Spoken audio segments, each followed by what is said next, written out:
বিষ্ণু বলেছেন সূরাতুল ইখলাস, এই সূরাটা হলো কোরআনের 3 ভাগের 1 ভাগ। একবার যদি কেউ এই সূরাটা পড়ে তার আমল নামায় 10 পারা কোরআন তেলাওয়াতের সওয়াব দিয়ে দিবে কে? একবার পড়লে যদি 10 পারা হয়, 2 বার পড়লে 20 পারা, 3 বার পড়লে পুরো কোরআন খতমের সওয়াব দিবে কে? সুবহানাল্লাহ কইবেন না? কোন মুহাদ্দিসিন বলেছেন না, সুলুসুল কোরআন 1/3 অফ দা বুক বলে বিশ্বনবী এটা বুঝান নাই। বিশ্বনবী অন্য জিনিস বুঝিয়েছেন। সেটা কি?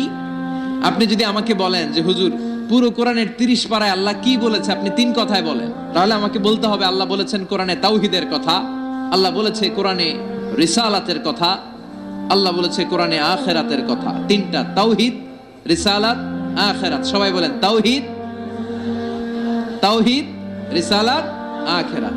তো যেহেতু এই সূরাটা তাওহীদকে অ্যাকোমোডেট করে, তাওহীদের মুখপাত্র, এজন্য কেমন যেন এই সূরাটা কোরআনের 3 ভাগের 1 ভাগ।